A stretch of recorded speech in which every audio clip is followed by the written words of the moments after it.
The Seattle skyline stretches before me like a postcard, all gleaming glass and promise. From my corner office, 40 floors up, I can almost believe I've outrun my past. Almost. The notification dings on my laptop. Another email from Mom. I hover over the subject line, Lila's graduate school, family support needed, and something cold slithers down my spine.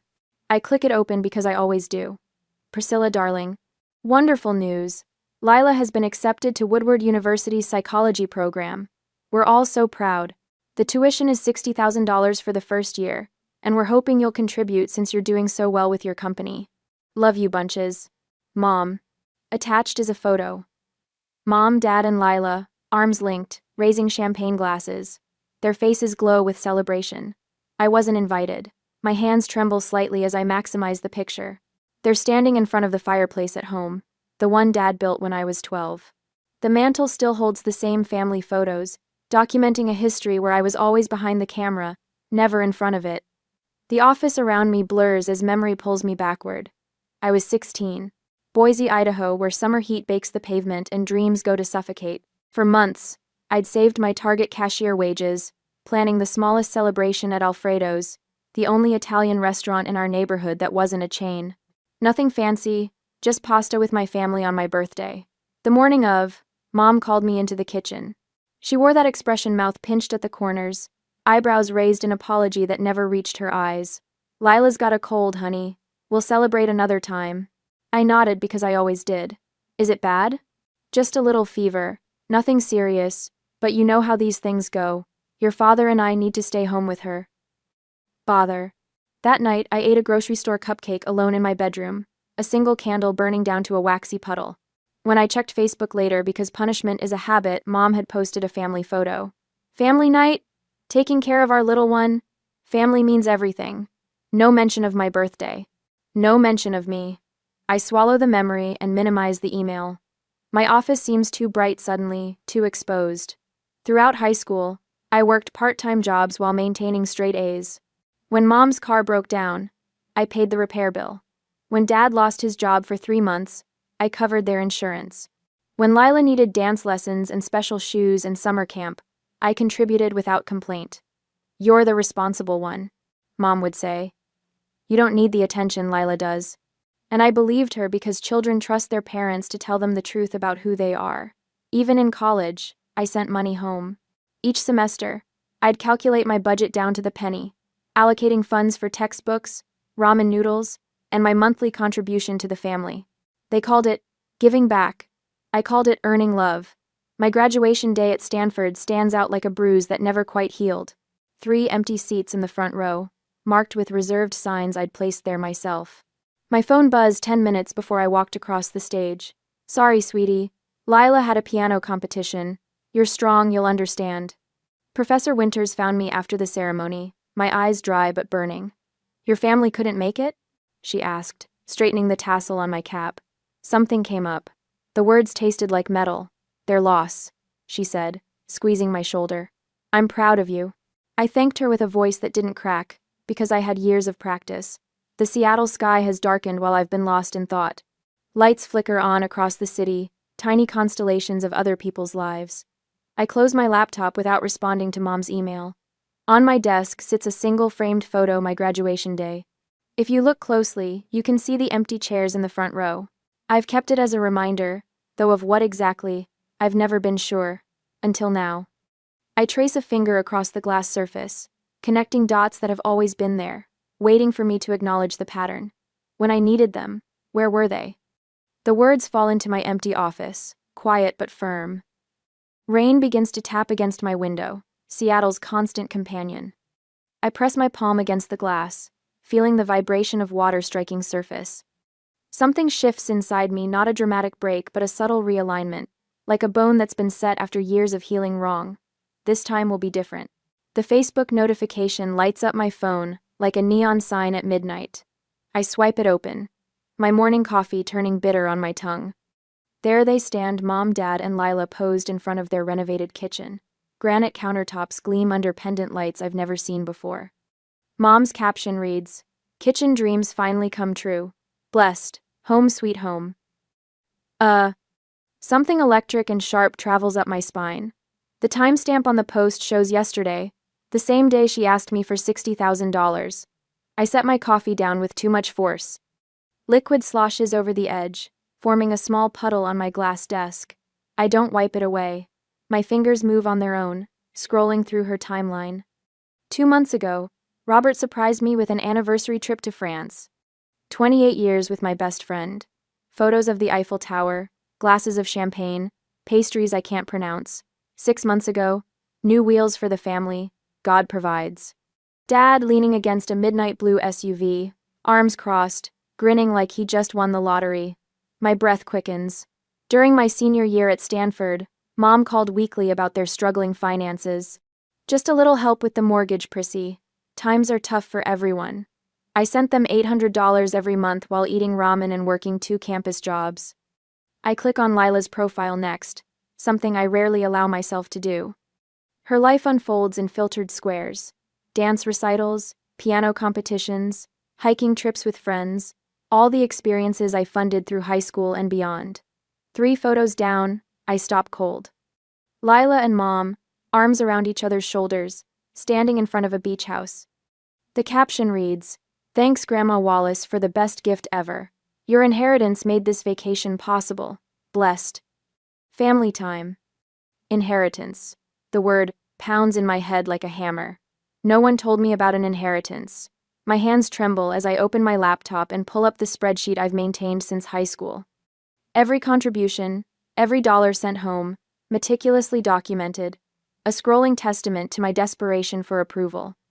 The total stares back at me, $32,417.86 over 8 years. I feel sick. The phone rings. The screen shows, Aunt Martha. I almost decline, but something pulls my finger to the green button instead. Priscilla, you there? Her voice sounds older than I remember. Hi, Aunt Martha. Yes, I'm here. Listen, I don't have much time. Your mother's on the warpath. She's telling everyone you've abandoned your family responsibilities. My jaw tightens. What?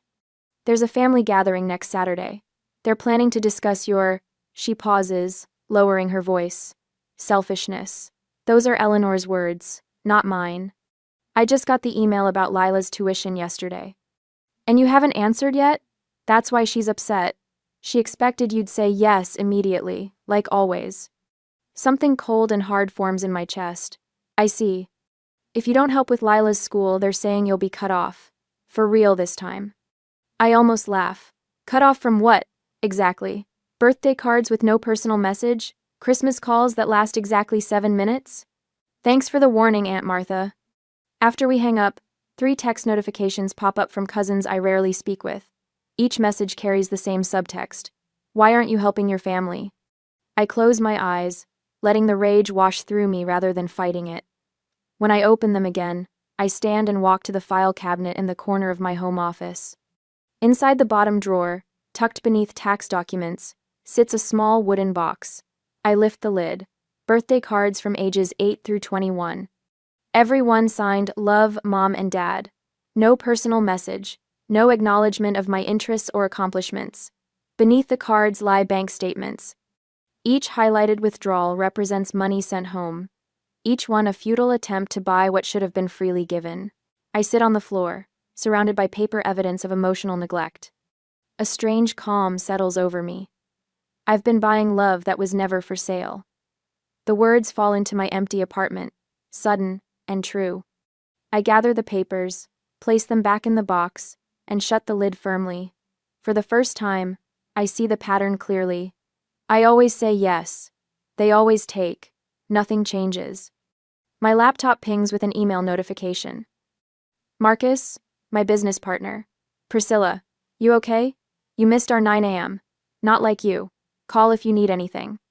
I check the time. 10:15. I've lost an hour to this excavation of the past. I type back. Family stuff. Can we talk? Lunch? His response comes immediately. Trattoria at 12. I'll clear my afternoon if needed. Something loosens in my chest. Here is a relationship based on mutual respect, on seeing me. I open another browser tab and search graduate school tuition payment options. Articles about tax-exempt gifts directly to educational institutions fill my screen. I begin to read, making notes as I go. My phone buzzes with a text from Sarah, my closest friend from Stanford. Aunt Caroline said, "Your mom's upset about money. What's happening?"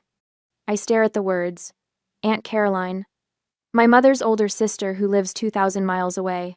Somehow this has already traveled that far. I type back, "Mom wants me to pay $60,000 for Lila's graduate school." Sarah's response is immediate. "And you said no? Finally." What they do isn't normal, Pris. No one treats their kid like an ATM. The validation sends a warm current through me. Not normal. Those two words light up something I've buried for decades. My next steps form with surprising clarity. No more automatic yes. I open my contacts and scroll to Lila's number. We text occasionally, strained communications full of surface details and mutual avoidance of deeper truths. I type carefully. "Hey Lila, can you send me your tuition details and student ID? I'm considering a gift." Send.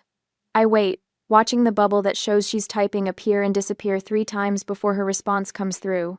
"Really? That would be amazing. Mom said you might help. Give me a sec to find everything." Of course, Mom already told her I'd help. Of course. The next text contains Lila's student ID and a link to Woodward University's payment portal. I save both.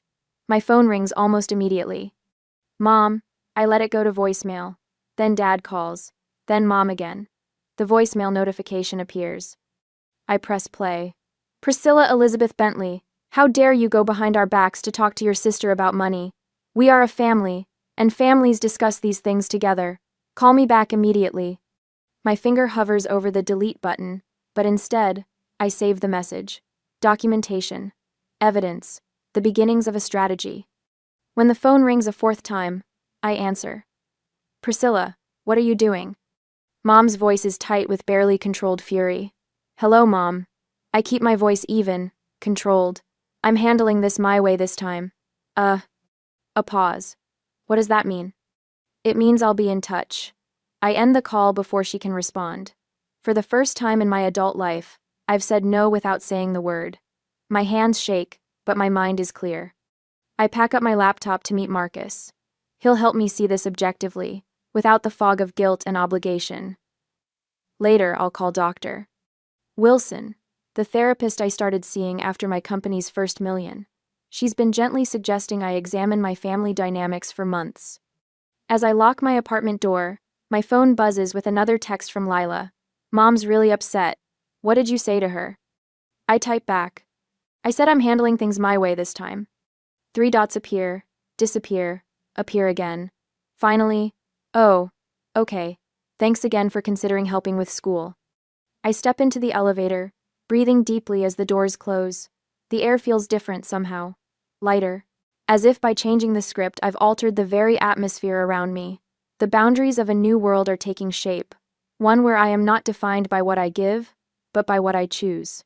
The next morning, my phone buzzes against the desk. Another notification. I don't need to look to know it's from my family. A quick glance confirms it. Eleanor's latest Facebook post. Sad when success changes a person's heart toward family. Some people forget who was there when they had nothing. That. The comment section fills with sympathetic replies. "Aunt Jeanette? Some folks just get too big for their britches." Uncle Paul. "Family should always come first." Distant relatives I haven't seen in 15 years suddenly experts on my character. I set the phone face down, but the screen lights up again. Robert calling. 5th time today. I silence it, and watch his name fade to black. My assistant Marcus appears in the doorway, his expression guarded. "Your father left another message with reception. Said it was urgent about your mother's health." Was he crying this time, or just using his disappointed voice? "Neither," he sounded. Practiced. Marcus hesitates. "Want me to block the front desk calls?" I nod, grateful for his understanding without needing explanation. An email arrives from Aunt Martha with the subject line, "Urgent, family discussion about you." I open it, and find myself copied on a family thread I was never meant to see. "Eleanor, we need to discuss Priscilla's selfishness as a family. She's abandoning her responsibilities to Lila." "Robert, after everything we've done for her, I'm deeply disappointed." "Cousin Jennifer, has anyone tried guilt? That always worked on her before. My stomach clenches, not from the content, but from the casual cruelty of it. The accidental copy reveals what I've always suspected: family meetings about me, strategies for manipulation, the blueprint of my entire childhood exposed in black and white. The phone buzzes again. Lila this time, I answer. Killa? Her voice sounds small, uncertain. Mom's really upset. She's been crying all morning. Is she beside you now? I ask, knowing the answer. A pause. No, but she asked you to call. She's just worried about tuition deadlines, Lila whispers.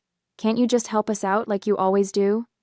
The familiar weight settles on my shoulders, the responsibility, the guilt, the expectation. But something feels different now. The weight doesn't crush me, it strengthens me. I'm helping you out, Lila, not them.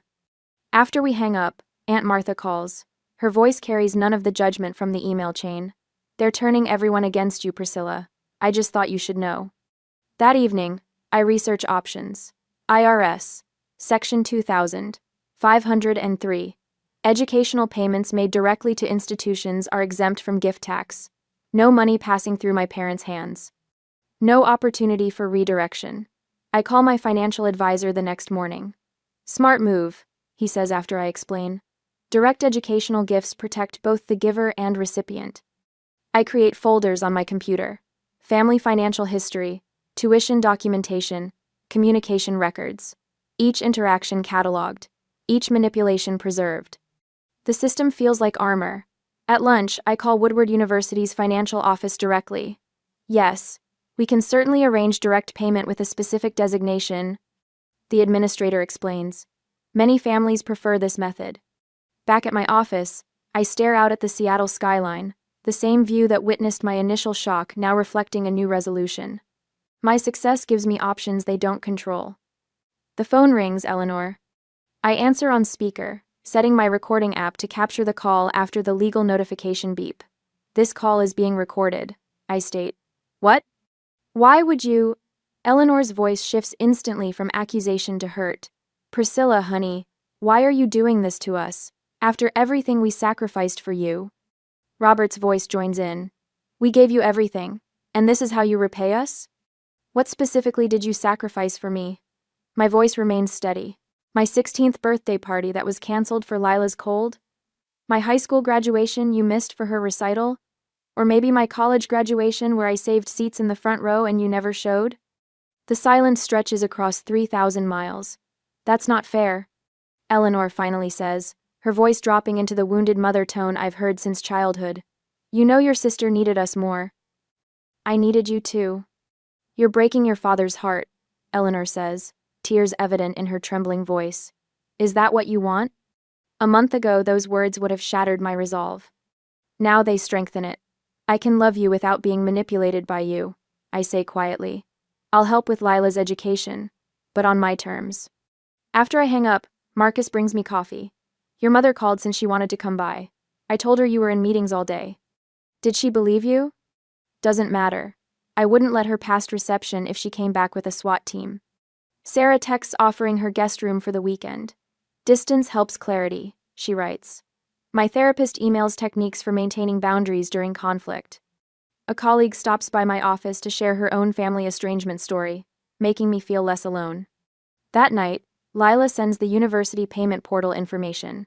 Mom wanted me to ask for a check instead, she admits. They said the money could help with more than just tuition. What do you mean? Her response takes almost 10 minutes. They want to finish the kitchen renovation. They said you wouldn't know the difference, and the money would still help me eventually. The betrayal burns cold, then hot. Lila, I'm paying your tuition directly to the university, nothing else. They'll be furious, she whispers. With me, not you, I assure her. I'm making sure your education is secure.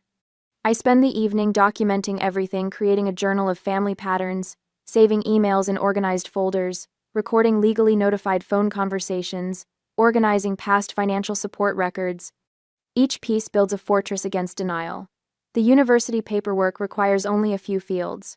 My information, Lila's student ID, payment amount, and designation instructions.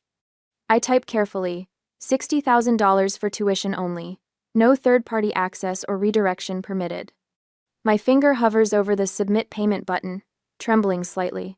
The screen glows in my darkened apartment, illuminating the choice before me. 22 years of trained compliance battles against newfound clarity. Am I ready for what comes next? I whisper to the empty room. The answer comes in the steady rhythm of my heartbeat, no longer racing with anxiety but strong with conviction. I press submit. The screen flashes, payment processing. And for the first time in my adult life, I feel truly free. My phone chirps with the university's confirmation email. Payment received.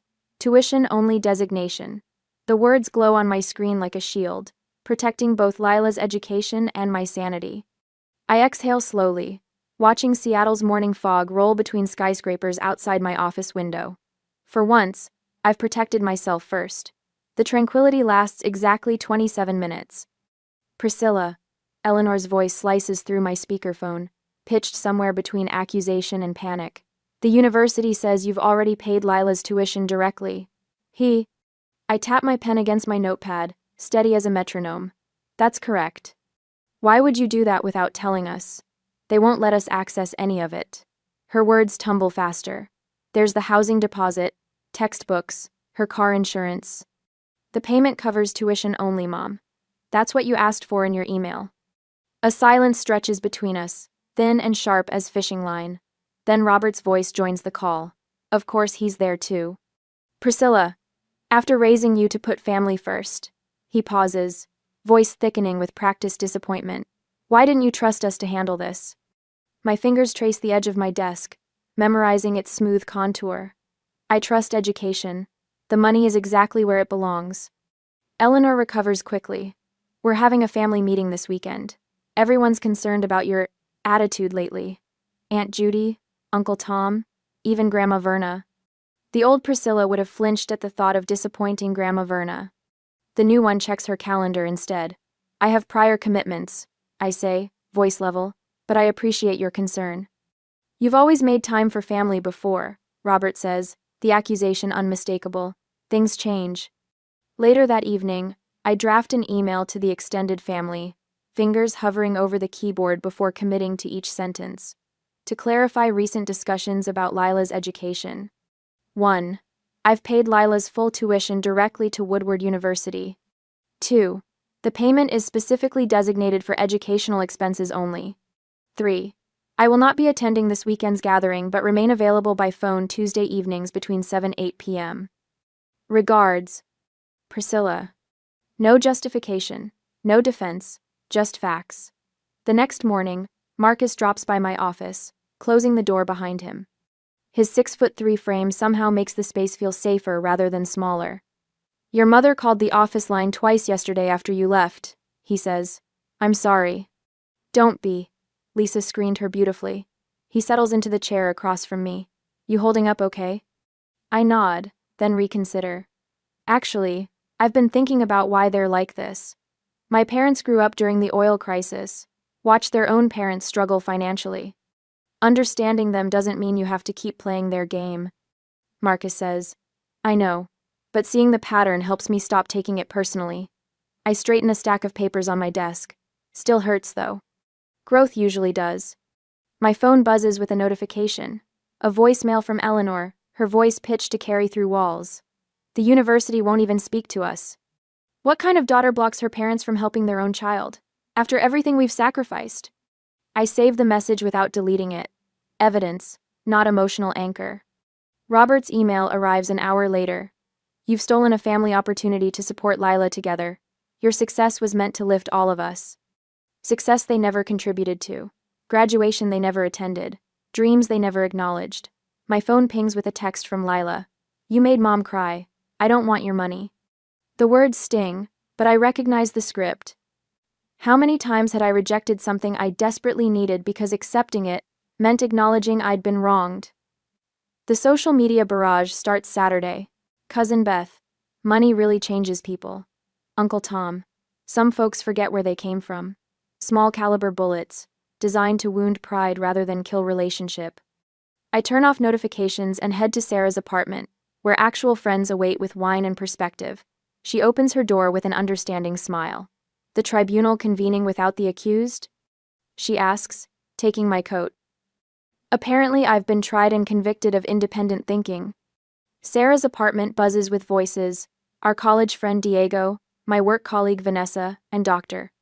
Wilson, who technically shouldn't socialize with clients, but made an exception for what she called a boundary celebration.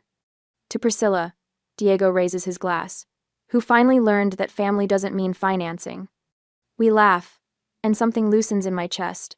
Here, nobody's measuring my worth by my wallet. On Monday, a formal letter arrives from Woodward University. Dean Harrison personally thanks me for my generous support of academic excellence.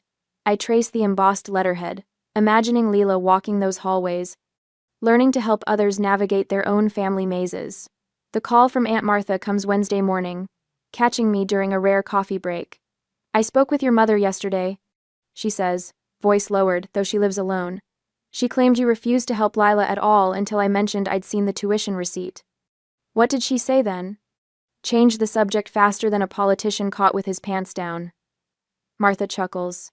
I'm starting to see what's really happening here. A small victory, but significant. The first family member to question the narrative. The weeks blur together. Sarah hosts dinners. Dr. Wilson helps me recognize guilt without surrendering to it. Marcus shares stories about his own financial boundaries with siblings. Slowly, these connections fill spaces that obligation once occupied. Friday evening, my phone rings with Lila's number. I answer before I can overthink it. Priscilla? Her voice sounds smaller than usual. Can I ask you something? Of course. Why did you specify tuition only on the payment? The question I've been waiting for. What did Mom and Dad tell you? A pause. That you didn't trust them. Her silence answers before her words do. I didn't, but I know patterns. They told me you wouldn't notice the difference. Her voice cracks slightly. They've done this before, haven't they? Many times. By mid-October, cracks appear in the united front. Eleanor's sister calls me directly, bypassing the family switchboard of gossip. Your mother's story doesn't add up, Priscilla.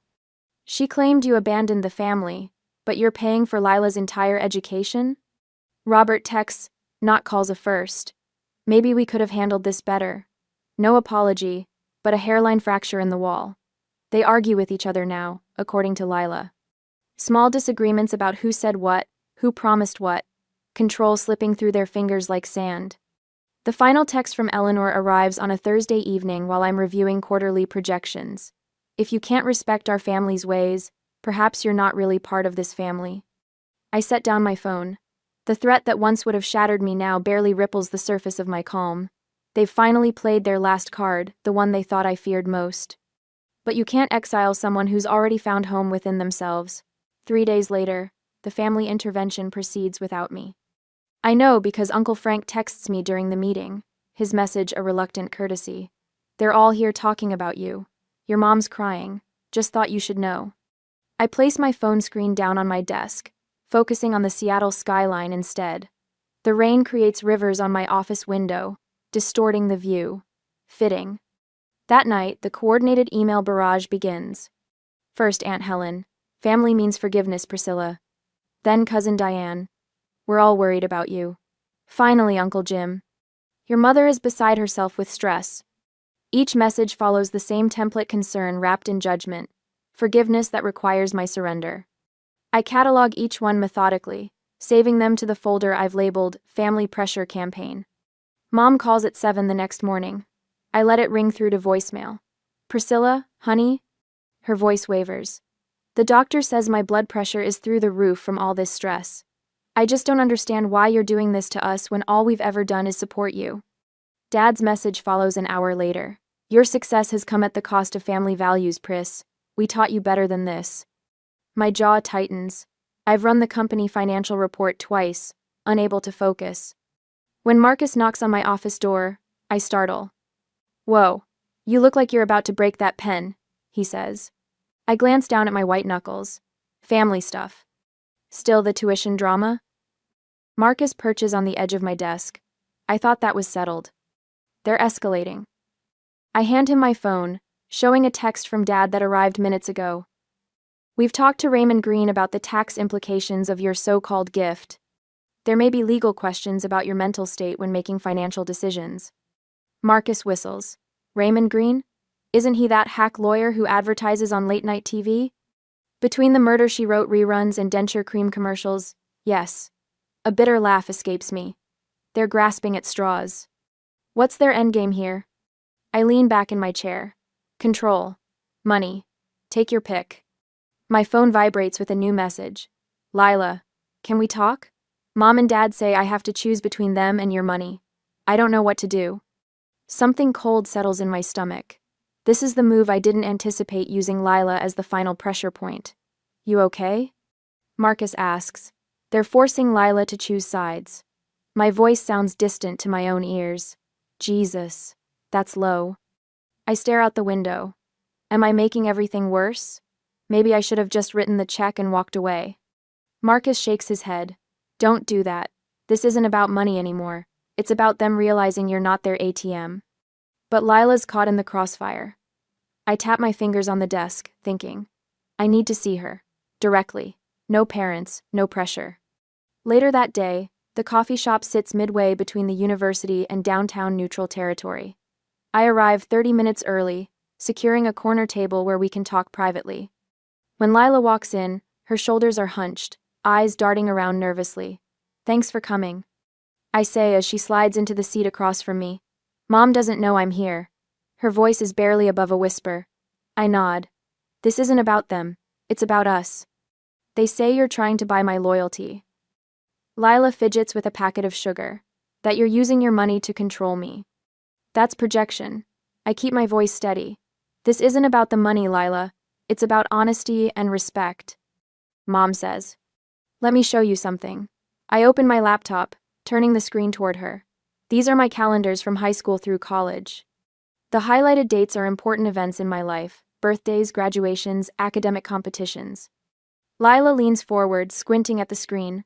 The red X marks show which ones Mom and Dad missed.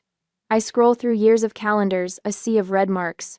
Every science fair, my Stanford graduation, my company launch. But they always said you were the independent one.